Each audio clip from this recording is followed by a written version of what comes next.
Suit पहनकर हाथी चौराहे पर आया। रिक्शा एक इशारा करके उसने तुरंत रुकवाया।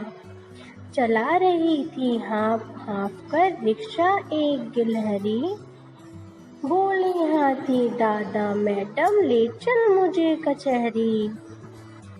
तब तरीर कर आंखें वह हाथी दादा से बोली, लाज नहीं आती है तुमको करते हुए ठिठोली।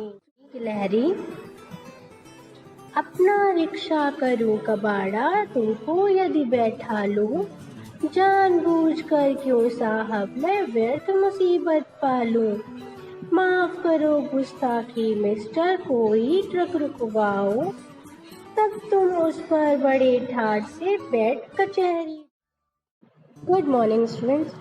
तो आज हम लोग जो कविता यानी कि पोएम पढ़ने जा रहे हैं वो है एक हाथी और गिलहरी की, है ना। इस पोएम में एक हाथी होता है जो गिलहरी से कहता है कि मुझको कहीं छोड़ दो अपने रिक्शे से। अब ये सुन के गिलहरी चौंक जाती है कि इतने बड़े हाथी राजा को मैं कैसे लेके जाऊंगी। तो आइए उसी कविता को हम सुनते हैं कि हाथी ने गिलहरी से क्या कहा और गिलहरी ने हाथी से क्या कहा। चलिए हम लोग इस कविता को पढ़ते हैं जिसका नाम है हाथी, है ना। मैं यहाँ पढ़ूंगी, आप वहाँ पर रिपीट करिएगा इसको, ओके। सूट पहनकर हाथी चौराहे पर आया। रिक्शा एक इशारा करके उसने तुरंत रुकवाया। चला रही थी हाँफ हाँफ कर रिक्शा एक गिलहरी। बोले हाथी दादा मैडम ले चल मुझे कचहरी।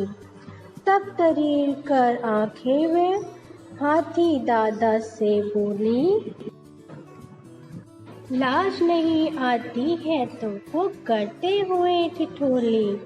यानी कि इस पोएम में क्या हुआ, इस पोएम कविता में क्या हुआ, हाथी दादा सूट पहनकर आए।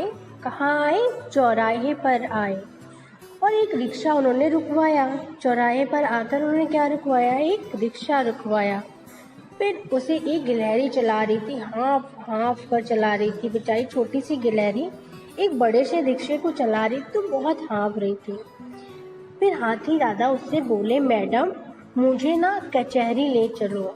अब ये देख के गिलहरी चौंक गई और उसे घूर कर देखने लगी। बोली, हाथी दादा से बोली, अरे तुमको लाज नहीं आती है, यानी तुमको शर्म नहीं आती मुझसे मजाक करते हुए।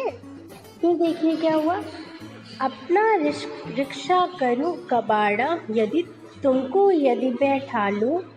जानबूझकर क्यों साहब मैं व्यर्थ मुसीबत पालूं। गिलहरी ने कहा, अरे हाथी दादा अगर मैं आपको बैठा लूं तो मेरे रिक्शे का तो कबाड़ा हो जाएगा।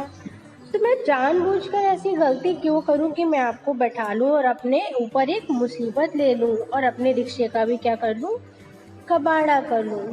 फिर वो बोली, माफ करो गुस्ताखी मिस्टर कोई ट्रक रुकवाओ। तब तुम उस पर बड़े ठाठ से बैठ कचहरी जाओ। क्या बोली गिलहरी कि माफ करो गुस्ताखी मिस्टर कोई ट्रक रुकवाओ। तब तुम उस पर बड़े ठाठ से बैठ कचहरी जाओ।